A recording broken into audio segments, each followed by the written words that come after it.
Gawn ni droi at yr arglwydd mewn gweddi. Gawn ni gydweddio. Dyw yn tad mawr yw ein braint ni eto o gael yn gasglu yn dy di fel hyn. I ni'n diolch i ti am dy diriondeb, diolch i ti am dy drigaredd i ni prynhawn yma, bod ni wedi cael gweld cyfle arall i'th addoli di. Ni'n diolch i ti am gael gweld ein gilydd, ond yn gofyn i ti arglwydd yn fwy am dy bresenoldeb di dy hun, i fod yn amlwg yn ein plith ni. Ac i ni yn siŵr o ddiwain tad os fydd hyn yn wir, y cawn unne hefyd ein bendithio. Cofia ni felly arglwydd a phawb sydd yn ceisio addoli di fel hyn y prynhawn yma, ni'n gofyn i ti roi cymorth dy lan ysbryd i ni, fel y bydd pob peth awn, gogoniant i ti ein Duw, y tad, y mab a'r ysbryd glân. Amen. Wel, y coeddiadau prynhawn yma, croeso cynnes iawn i'r oedfa prynhawn yma. Ac mae'n debyg mae'r parchedig Dewi Hyam fydd yn pregethu prynhawn dy Sul nesa os dyw ei mynd. Gwasanaeth y Pasg wedyn yn Gymraeg am hanner awr wedi 7 yr hwyr, nos Iau yr 20 o Ebrill, ac fe fydd yn rhaid i chi ofyn pwy sydd yn pregethu ar y noson honno. Fe fydd lluniaeth ysgafn ar ôl y gwasanaeth yn y neuadd drws nesaf. Ac fe wnai'r casgliad yn awr, ac fe ganwn ni yn mynd 486 wrth i'r casgliad gael ei gymryd. 486.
Ni'n darllen gair Duw prynhawn yma yn proffwydoliaeth Eseia a pennod 53.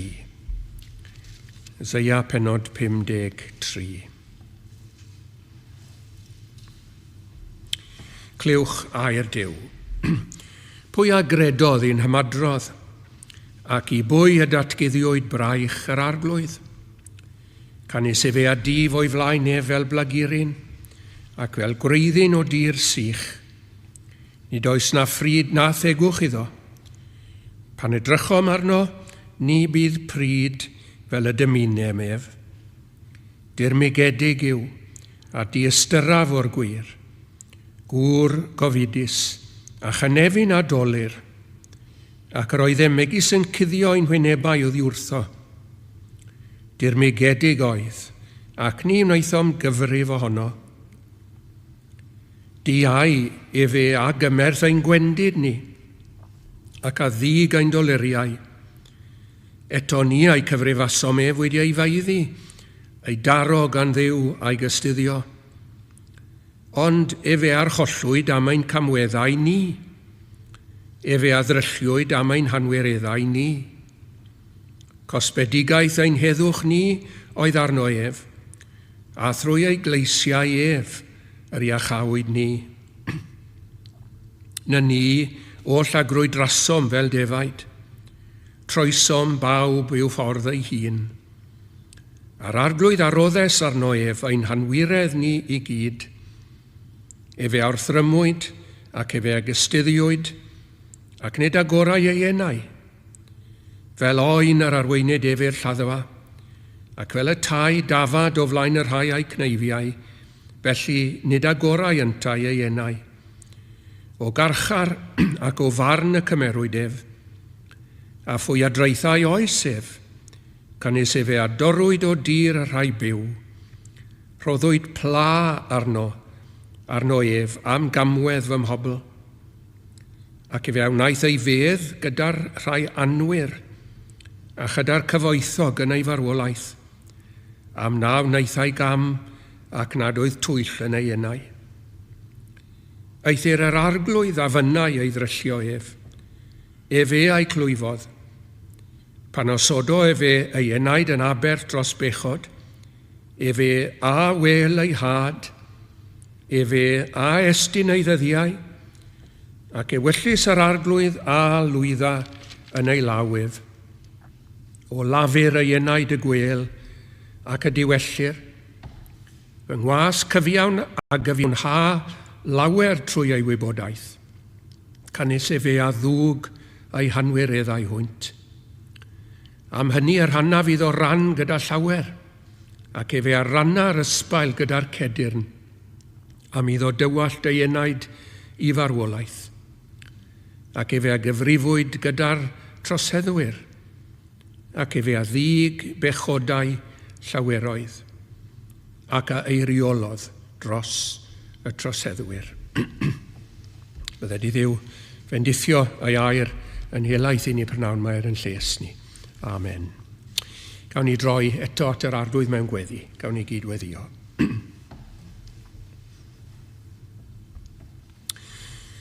Dyw yn tad i ni'n troi atat i prynawn ma'n sŵn y gair sydd wedi cael ei ddarllen i'n clyw ni, ac ni'n teimlo o ddew bod ni ar ryw dir sanctaidd, yn meddwl am yr hyn ddioddefodd yr arglwydd Iesu Grist drosom ac yn ein lle ni ar Galfaria. Ni'n synhwyro ddew ein tad i fod wedi dioddau cymaint nag i ni ddim yn gallu dirnad, bod wedi plymio dymderoedd o ddioddefaint na fedrwn ni ddim o'i ddychmygu mewn gwirionedd. Ond i ni yma prynhawn yma a chalonnau diolchgar, gan gydnabod arglwydd mae trosom ni bechaduriaid y digwyddodd hyn, bod yr arglwydd Iesu nid wedi dioddau o blegyd fod unrhyw fai ynddo fe'i hun, ond ein mwyn ni.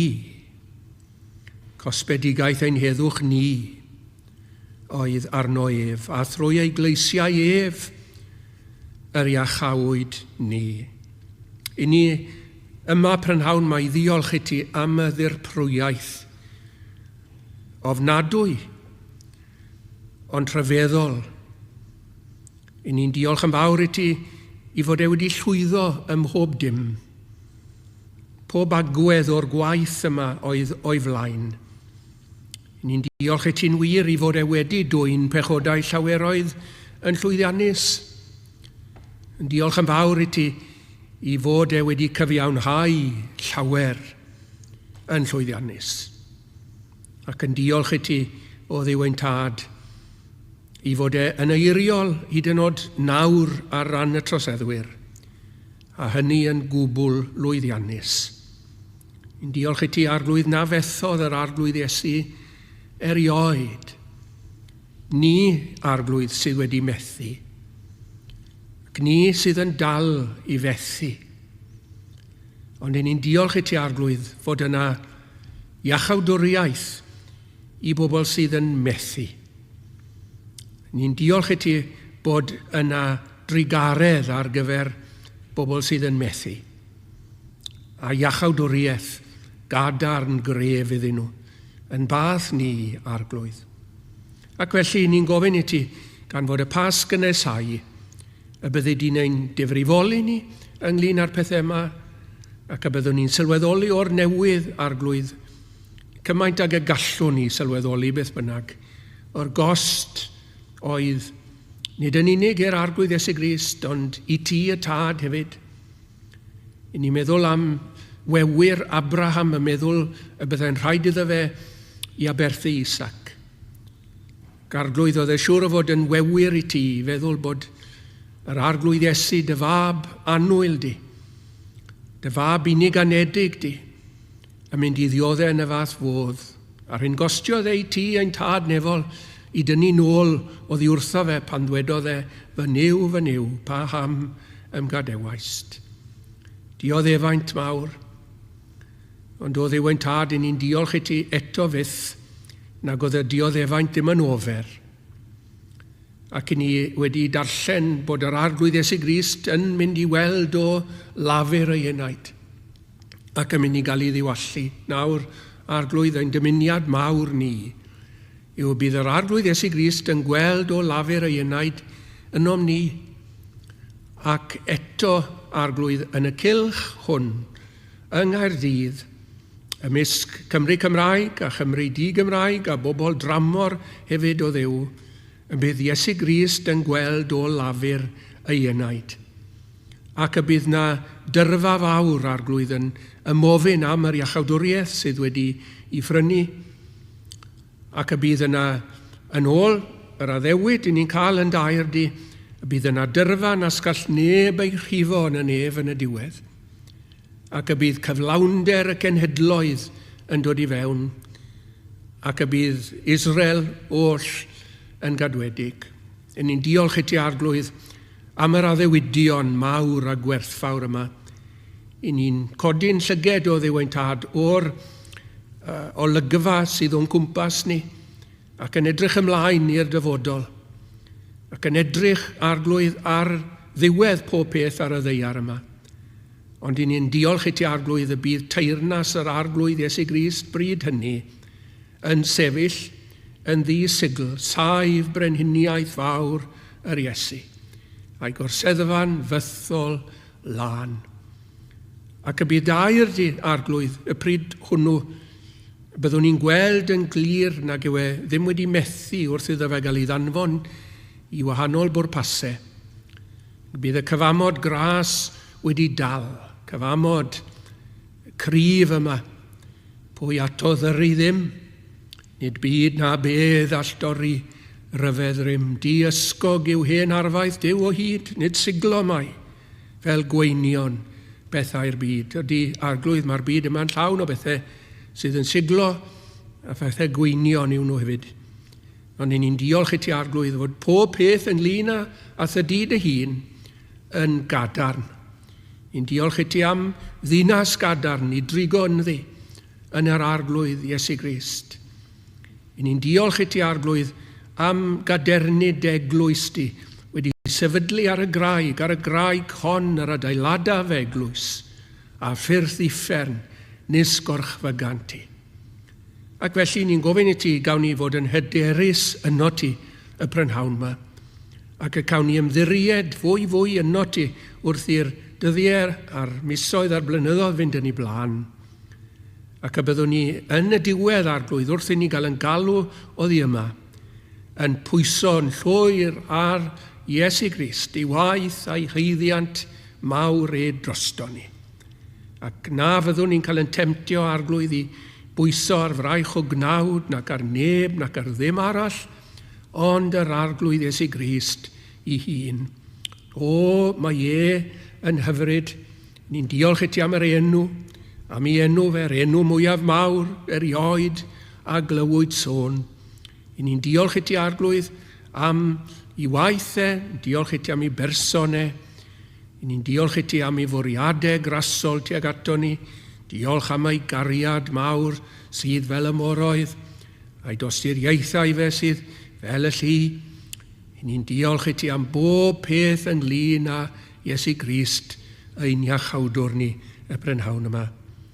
Ac arglwydd wrth feddwl amdano fe, ni yn gallu gweddio arna ti a galw arno fe hefyd ein tad, i ateb ein gweddiau ni ac i gofio rhai sydd yn annwyl yn ein golwg ni. Ni'n meddwl am Alun a Helen, am Sisaiam wedi teithio ymhell, ac wrth i Alun fentro pregethu nawr, bydd hi'n fore yn America, ni'n gofyn i ti arglwydd y bydde di ni gynorthwyo fe ym mhob dim, ac bydd na hyfrydwch wrth gwrdd â hen ffrindiau ac adnewyddu cymdeithas, ac y bydden nhw'n cael trigareddau i deithio yn America ac yn ôl o America hefyd i'r wlad hon.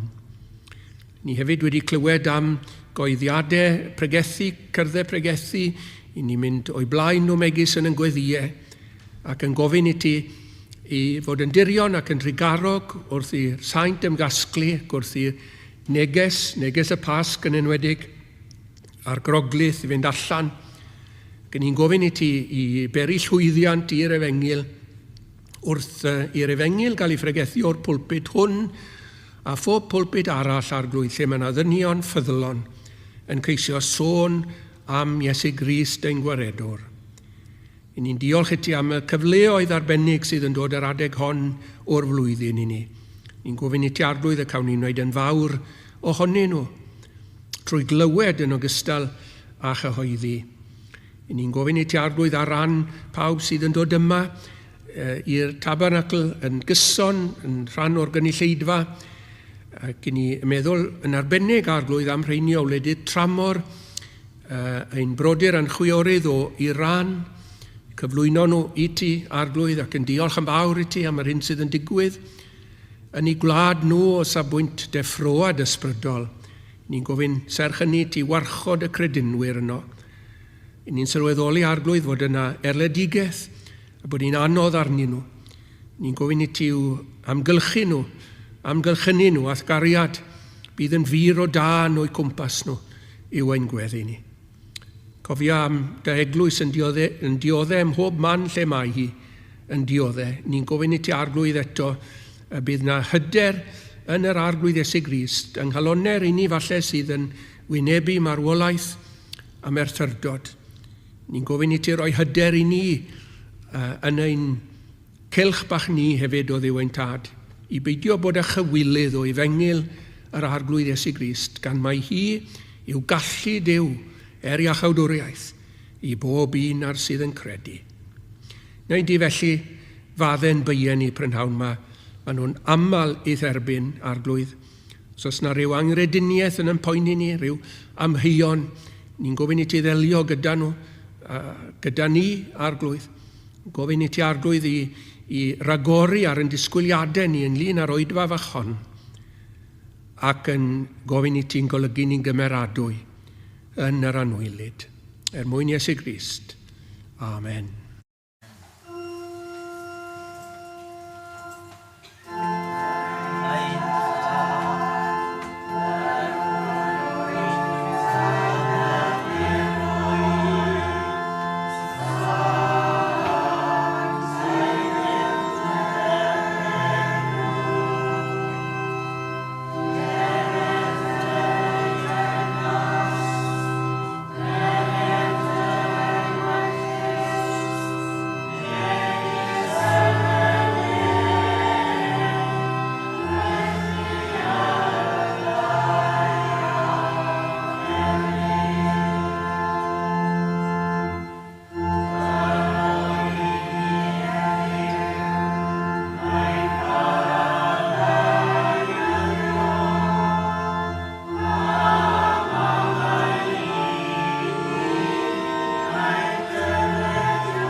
Wel, gawn ni ganu mellach mynd 382, 382.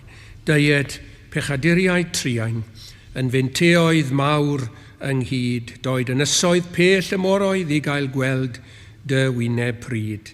Cloffion, deillion, gwewedigion, o bob enwau, o bob gradd, I galfaria un prynhawn-gwaith, I weld yr oen sydd wedi ladd. 382.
Wel, gyfeillion annwyl am chydig y prynhawn yma, gai ofyn am eich sylw caredig chi, I rhan yn unig o'r ddegfed adnod yn pennod y drydedd wedi'r hanner cant o Eseia.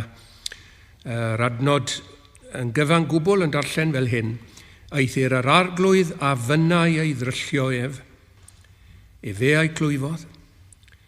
Pan osodo fe enaid yn aber dros bechod, fe a wel ei had, fe a estyn ei ddyddiau, a dyma'r geiriau bydd dan sylw prynhawn yma, ac ewyllys yr arglwydd a lwydda yn ei law ef. Ewyllys yr arglwydd a lwydda yn ei law ef. Mae Cymru wedi codi llawer iawn o bregethwyr, yr arglwydd sydd wedi codi nhw, wrth gwrs, y rhai sydd yn bregethwyr mewn gwirionedd, ac yn y 19fed ganrif roedd yna lu mawr ohonyn nhw, ymysg y Methodistiaid Calfinaidd ac yn yr enwadau eraill hefyd. Ac un o'r Methodistiaid Calfinaidd cynnar ymhen llun oedd Robert Roberts Clynog. Oedd ddim yn ddyn hardd iawn i olwg, mae'n debyg, braidd yn ddi-olwg, ond oedd e'n ddyn mawr iawn, yn bregethwr enaeniedig yn wir ystyr y gair.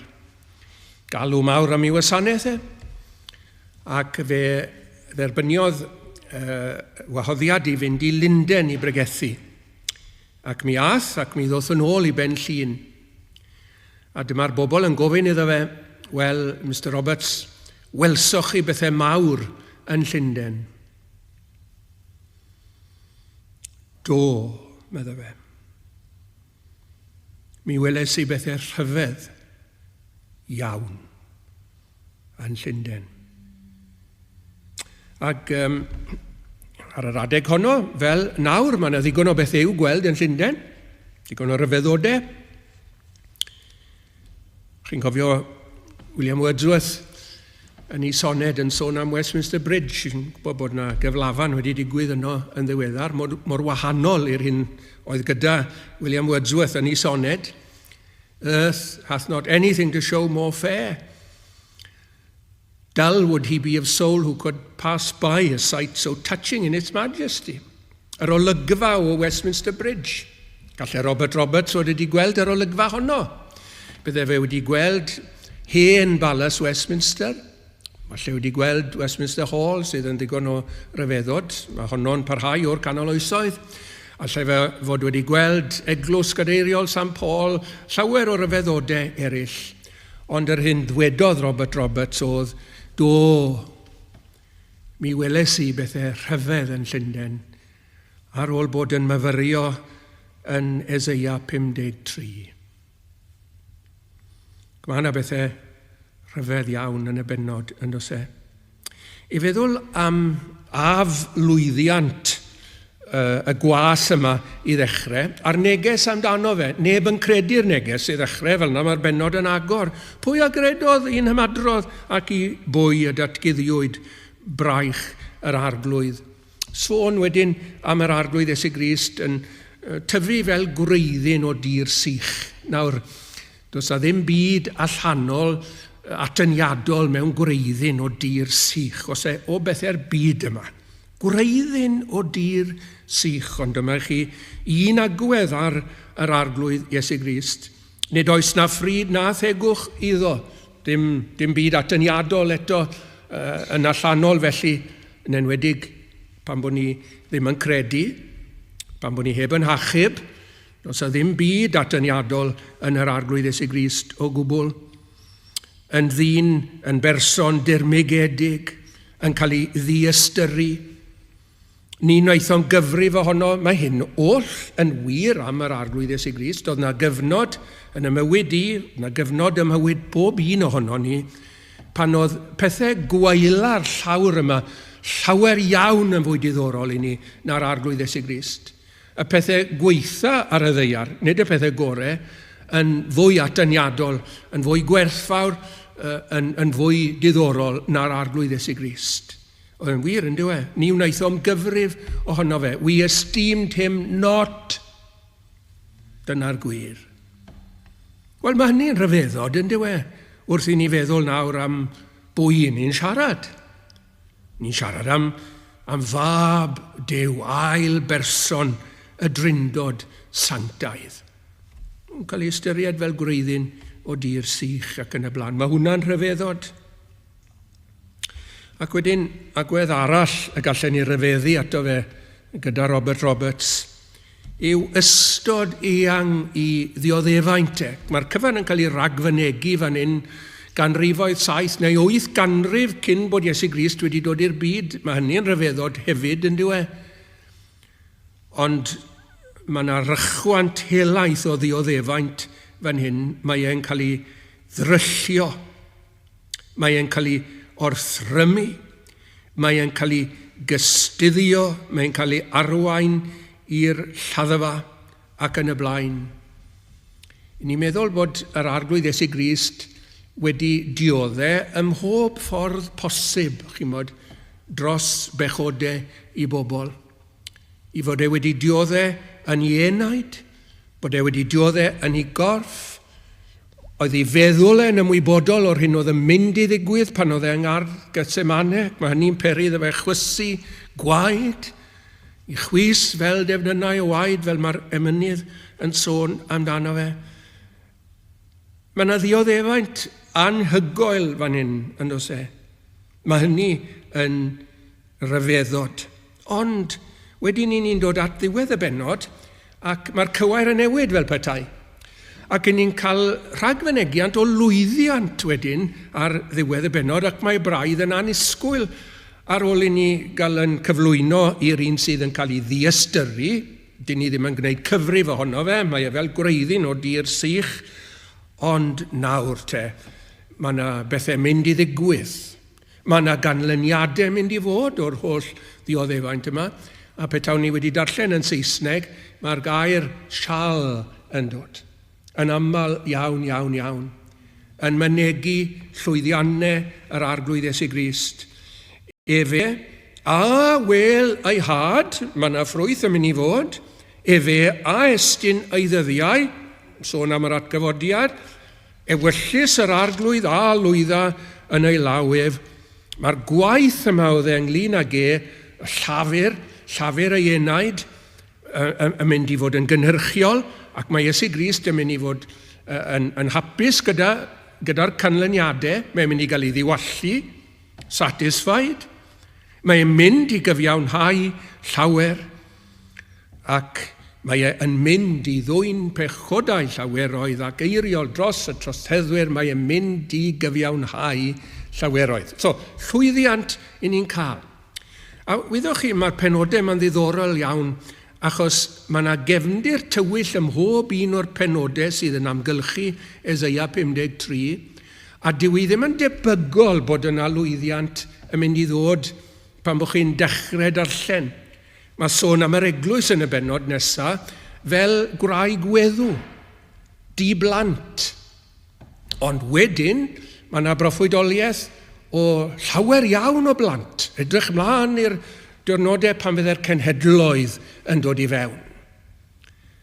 Ac yr un peth gyda gair Duw. Mae'r ddeiar yma yn ddiffrwyth, ond wedyn mae Duw yn danfon glaw ar y ddeiar, ac mae'r glaw yna'n peri bod yna ffrwythlondeb ar y ddeiar. Felly, meddai Eseia, mae gair Duw hefyd. Dyw e ddim yn dychwel yn wag. Nid i ddim pwrpas mae'r glaw yn disgyn, ac nid i ddim pwrpas mae gair Duw yn cael ei ddanfon. Mae e'n mynd i lwyddo yn y diwedd. Yr un fath gyda'r cyfamod, y cyfamod gras. Mae hwnnw'n mynd i ddal. Mae pob peth ynglyn â'r arglwydd Iesu Grist yn y diwedd yn mynd i lwyddo. Wel, dwi jyst am gyflwyno 3 pheth i chi ynglyn â gwaith yr arglwydd Iesu Grist ar ddiwedd y bennod yma. Ewyllys yr arglwydd yn llwyddo yn ei lawef. I ddechrau, mae e'n llwyddo i ddwyn pechodau llaweroedd. Nawr, pan bod ysbryd Duw yn ymwneud â ni, mae'n pechodau ni'n mynd yn faich arno ni. Dyn nhw ddim wedi bod, ond pan bod yr ysbryd glân yn argyhoeddi ni o bechod, i ni'n dechrau meddwl sut allai ddygymod a'r baich yma sydd gen i. Yr ymwybyddiaeth yma bod pethau ddim yn iawn rhyngo fi a Duw, ac ambell waith mae'n pechodau ni yn y gorffennol yn cael eu pentyrru nôl am yn pennau ni, ac maen nhw'n yn gwasgu ni lawr, baich pechod. Meddai'r emynydd, meddai Williams, trwm a llwythog yw fy meichiau, poen y ogrwydd sydd yn fawr. Ac i ni'n dod i deimlo na allwn ni ddim cario pwys y ogrwydd yn pechodau yn hunain. Ond, chi'n gweld, beth sydd yn wir am yr arglwydd Iesu yw i fod e wedi dwyn pechodau llaweroedd. Doedd na ddim pechod ynddo fe hunan o gwbl. Ond mae pechodau bobl ddew I gyd. Meddyliwch, yn dechrau o adda. Fydden ni'n fodlon dadle, chi'n gweld bod yna dystiolaeth bod adda wedi dod I gredu. Bod adda yn gredadun ar weitha y cwymp, ar weitha mae fe mewn ffordd oedd yn gyfrifol am y cwymp. Ond bod yr arglwydd Iesu Grist wedi dod a'i wisgo fe ar peisiau crwyn na, byddwn ni'n meddwl amdani nhw mewn munud eto, a hynny yn gysgod o wisgoedd iachawdwriaeth, mae hynny'n awgrymu'n gryf I fi bod adda ac Efa wedi dod I gredu. Wel, dyma'r arglwydd Iesu Grist, yr ail adda, yn dwy'n pechodau yr adda cyntaf llythrenol hyd yn oed fe ac Efa, ac wedyn mae yna gredinwyr, mae Abel yn dod yn gredadun. Ymlaen â ni, trwy'r Hen Testament a'r Testament Newydd, mae yna llu mawr o bechaduriaid yn dod I ymddiried yn yr arglwydd Iesu. Ac mae yna lot fawr o bobl dros y byd I gyd sydd yn wir ail anedig y prynhawn yma. Maen nhw wedi dod I gredu yn yr arglwydd Iesu Grist. Mae wedi dwy'n I pechodau nhw hefyd, yn dywe. Ac falle bod yna genedlaethau eto I ddod sydd yn mynd I gredu yn yr arglwydd Iesu Grist.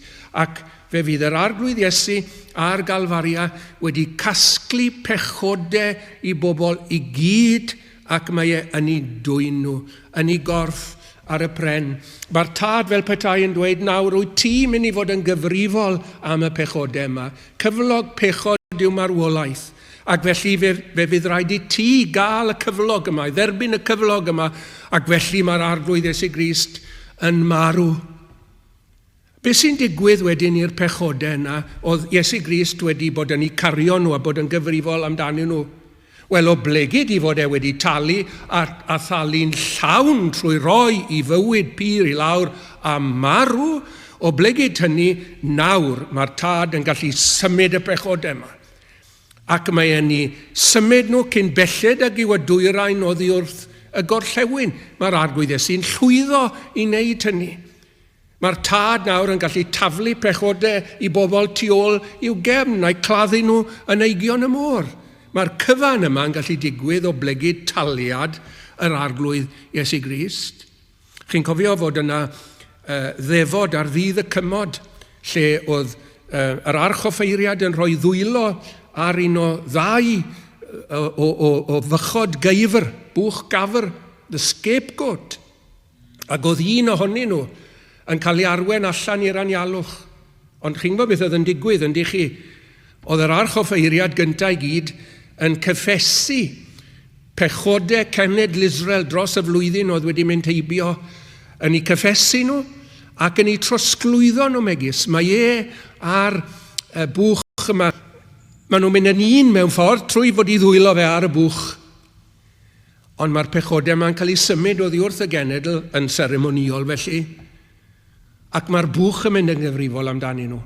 Maen nhw ar ben y bwch, mae ei cario nhw. Oedd yna ddyn I gael, dyn cymwys. Ac oedd y dyn yma I fod I arwen y bwch allan i'r anialwch. Oedd y dyn yma yn gymwys o ble gyd I fod e'n gwybod beth oedd e'n gwneud. Gwybod I ble oedd e'n mynd ar bwch yn yr anialwch. Ac mi fydd yna glogwyni, serth. Mi fydd yna afonydd, nentydd ac afonydd.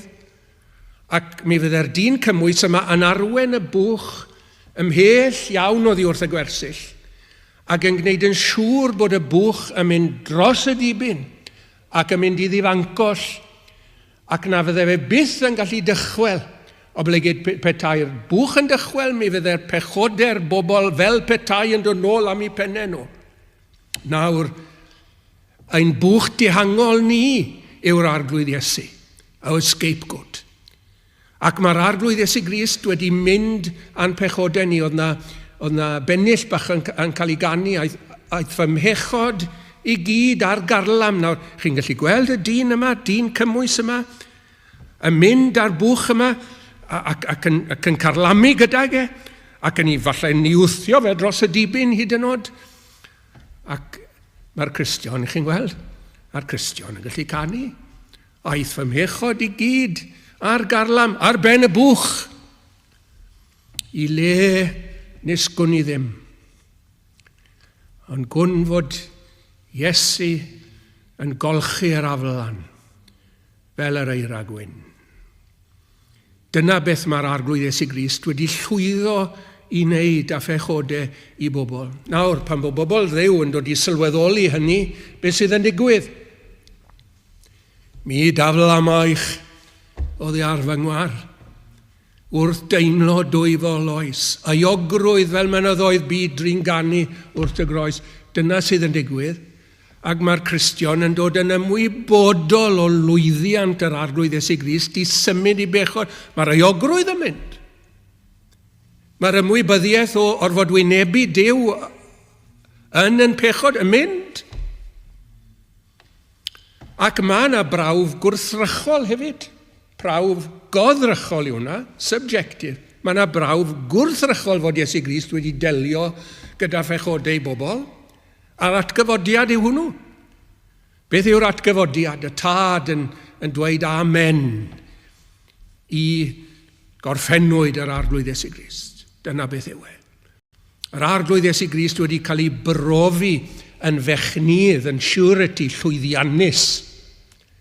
Ac mae'r tad yn ei anrydeddu fe, trwy i godi fe o'r bedd. Mae yna orfoledd mawr ynglyn â'r atgyfodiad i'r Cristion yn dweud, ond dyma un o'r resymau ni'n gorfoleddu wrth feddwl fod Iesu Grist wedi dod yn rhydd o rwymau angau, yw i fod yn fechnydd llwyddiannus. Ewyllys yr arglwydd a lwydda, ewyllys yr arglwydd yw symud pechodau bobl. A'i maddau nhw. A gwneud yn siŵr bod nhw wedi mynd i'r lle na ddod nhw byth yn ôl arno ni. Petai na chwilio amdani nhw.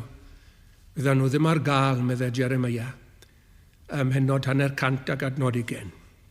Fyddan nhw ddim ar gael. Nawr, dyna'r llwyddiant cyntaf. Allwn ni ddim rhoi digon o ddiolch allwn ni ynglyn â hyn. Na fyddwn ni byth yn gorfod wynebu'n pechodau na wynebu'r canlyniadau yn pechodau yn y nef ar ddydd y farn. Fyddwn ni ddim gyfeillion. Mae Iesu Grist wedi llwyddo. Ac wedyn ni'n meddwl am rhywbeth arall.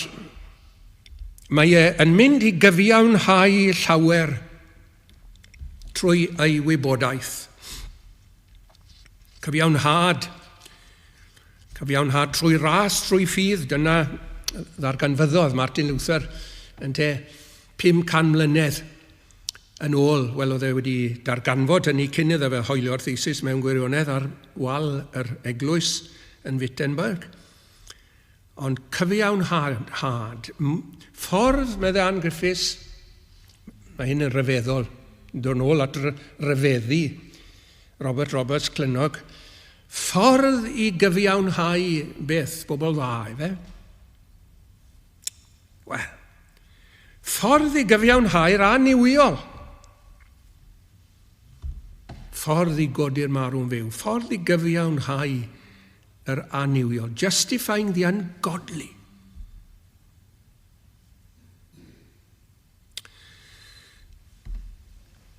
Trwy ei wybodaeth.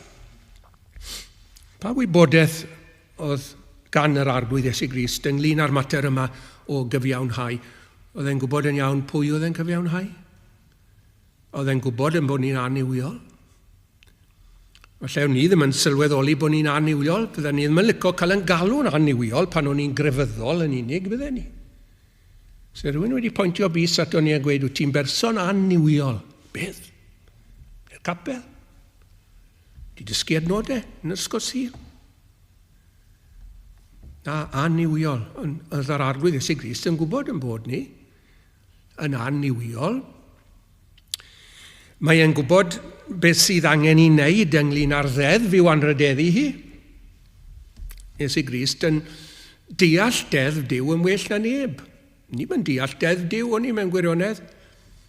Dewch i ni gyfadde hyn pan am y gyfeillion. Chi'n bod pan o'n i ddim yn y bywyd, o'n i'n meddwl os gallen ni gadw mas o garchar a pidio torri cyfraith gwlad, o'n i'n oreit, o'n i'n cadw deddf Duw hefyd, ond fe ddethon ni sylweddoli bod cadw deddf Duw yn golygu mwy na'i chadw hun allanol hyd yn oed. bod cymhellion yn dod i fewn iddi, bod meddyliau yn dod i fewn iddi, a bod dim gobaith gyda ni. Fe ddethon ni sylweddoli hynny, wel, oedd yr arglwydd yn gwybod am yn methiannau ni i gadw deddf Duw hefyd, yn oedd e. Ac oedd e'n gwybod beth oedd yn angen rheidiol iddo fe i wneud i'w chadw hi drosto ni hefyd. Mae'r wybodaeth gan yr arglwydd Iesu Grist. Ac felly, beth yw cyfiawnhad? O'n i'n sôn amdano fe tro diwetha o'n i yma. Does dim modd i ni glywed digon amdano fe na chlywed am gyfiawnhad riaml a dweud y gwir, dwi'n byw ar gyfiawnhad, dwi'n byw ar faddeuant a dwi'n byw ar gyfiawnhad yn bersonol. Wel, mae yna ddarlun gyda ni yn dos fel o'n i'n sôn gynnau am y peisiau crwyn yma. Chi addag Efa wedi pechu. Ond mae'r arglwydd Dduw yn dod atyn nhw i'r ardd. Pwy allai hwn fod o bersonau'r dryndod? Wel, dim ond Iesu Grist, a mae dim ond fe sydd wedi bod yn weladwy eriod, ac mae yna un sydd yn arglwydd Dduw sydd yn gwneud peisiau crwyn gyda'i ddwylo. Felly, mae yna ffigwr yma sydd yn ymddangos fel dyn, fel person. Iesu Grist yw hwnnw. Ac mae e'n mynd i'r drafferth mae chi ras Duw. Hyd yn oed y pechadur mawr hwnnw, pechadur cyntaf hwnnw. Ond mae'r arglwydd Iesu Grist mae e'n cyhoeddi barn gyntaf, cofiwch. Ond wedyn, mae e'n trigarhau wrth y ddau yma. Maen nhw'n noeth ac maen nhw wedi trio gwneud rhywbeth dwl. Maen nhw wedi trio cuddio i noethni gyda'r dail ffigys yma. Mae'n chwerthynllid o beth mewn gwirionedd. Doedd ddim gobeith iddyn nhw guddio i noethni gyda'r dail ffigys yma. Meddyliwch trio gwynio'r rhain at ei gilydd i wneud rhyw fath o wisg a dail mae'n gwywo ac ddim yn gwneud y gwaith. Inadequate, hollol. Mae'r arglwydd yn trigarhau wrthyn nhw. Mae e bown o fod yn lladd anifail ac yn blingo'r anifail ac yn gwneud wedyn y peisiau crwyn yma i guddio i noethni nhw. Meddwl am Christmas Evans yn marw yn Abertawe. Wedi dod ar daith bregethu lawr i Abertawe ac wedi cael ei gymryd yn wael. Ac emyn Williams Pantycelyn oedd ar ei wefusau fe wrth bod e'n marw. Am y wisg ddisgleirwen olau guddiam noethni hyd y llawr. Chi'n bod lle mae yna ddail ffigys yr un ni yn ceisio gwynio at ei gilydd, yn cyfiawnderau anigonol ni sydd yn fratiau bydron yn y diwedd. Yr arglwydd Iesu Grist yn trigarhau wrtho ni. Oedd e bown o fod, dwi'n ni weld yn tynnu yr hen ddail ffigys mae ffwrdd gyntaf i gyd. Ac wedyn yn ei gwisgo nhw. Ac yn cuddio i noethni nhw'n berffaith. Yn gwbl groes i'r inadequacy yma. Yr anigonolrwydd yma. Ac yn rhoi cyfiawnder oedd yn gwneud y gwaith. Yn cuddio am noethni hyd y llawr.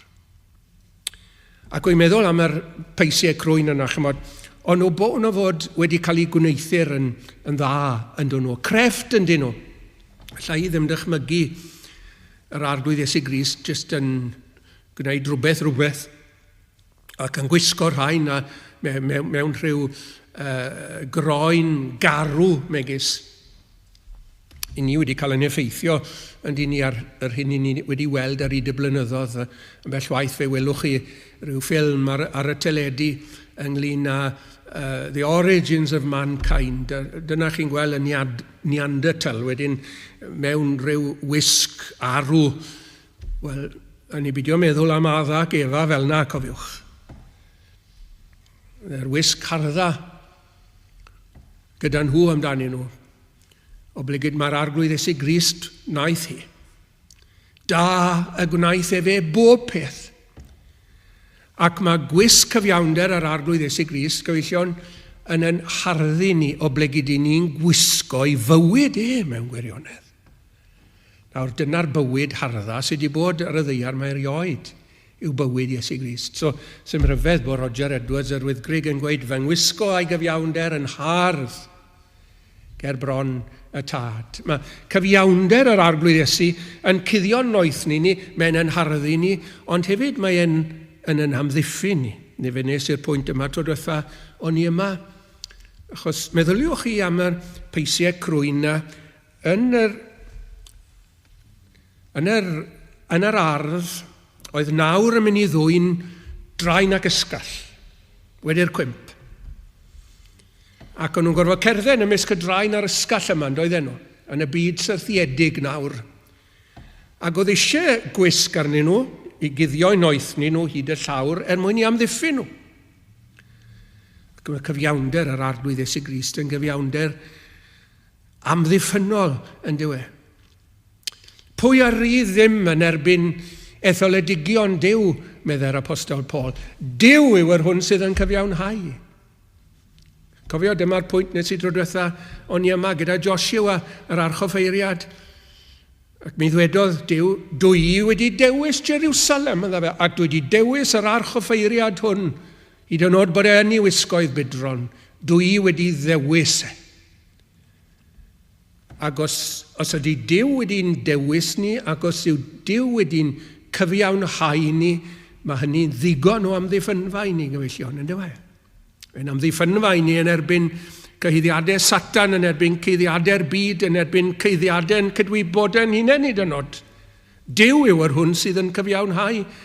Mae'r arglwydd Iesu Grist wedi cyfiawnhau llawer trwy ei wybodaeth. Cerwch chi i lyfr y datguddiad, ac fe welwch i'r prynedigion yn y nef, beth maen nhw'n gwisgo. Lluain maen, yr hwn yw cyfiawnder y saint. Maen nhw wedi cyrraedd y nefoedd yn y wisg yma.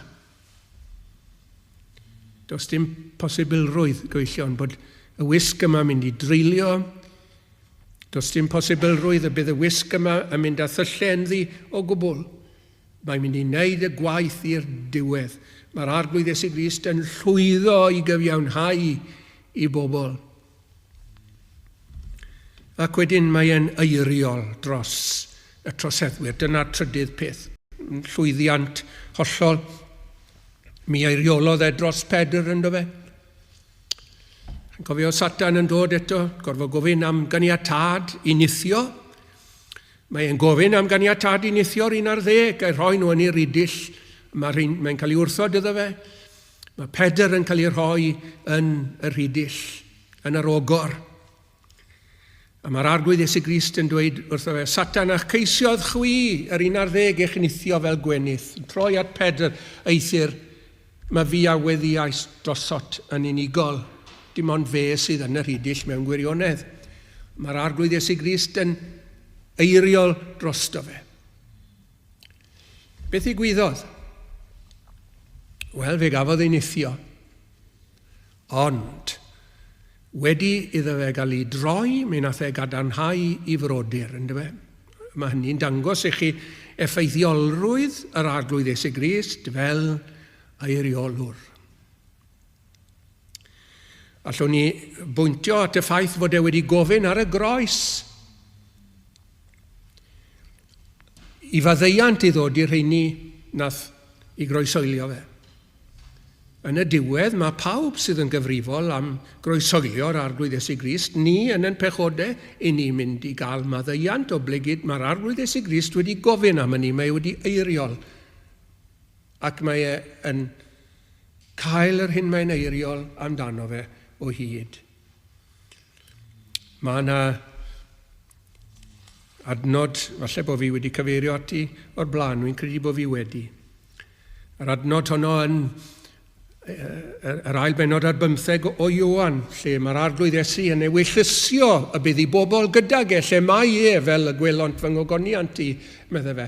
Ac yn ei meddwl eto am fel mae'r weddi honno wedi cael ei hateb. Filiynau o weithiau, dyna'r rheswm mae saint Duw yn cael ei symud o'r ddeiar yma o bligyd Ewyllys Iesu Grist. Dyw e ddim am fod ar wahân iddyn nhw am byth. Nhw yw'r briodasferch ar y ddeiar, ac mae'r arglwydd Iesu Grist eisiau'r briodasferch gydag e yn y nefoedd, ac mae'n gweddio am hynny, ac mae e yn cael hynny. Mae'r briodasferch, saint I gyd, wedi casglu at ei gilydd yn y diwedd yn mynd I eistedd gyda y priodfab ac yn mynd I mwynhau swper neithiwr yr oen. Beth mae hynny'n dangos I ni? Bod yr arglwydd Iesu Grist eto wedi llwyddo yn ei eiriolaeth. Gai adael chi ar meddwl yma, y prynhawn yma. Dyn ni ddim ynglyn â menter sydd yn aflwyddo. Dyn ni ddim ynglyn â menter sydd yn mynd I fethu o gwbl mewn unrhyw ffordd. I ni'n sylwi ac yn credu hyn. Ewyllys yr arglwydd a lwydda yn ei lawef. Amen.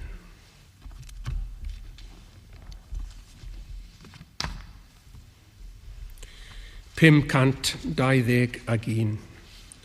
521 o ysbryd pur nefolaidd cyn elwy lawr i'r bedd, trwy ryw athrawiaeth hyfryd, gad I mi brofi o'th hedd, maddeiant, o maddeiant cyfan rhad yw'r cyntaf peth ag eisiaf yr awron yn y gwad. 521.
Ni yn diolch I ti, nefol dad efo ti wedi dod o hyd I ffordd i'n gwneud ni yn hapus am byth, am dragwyddoldeb.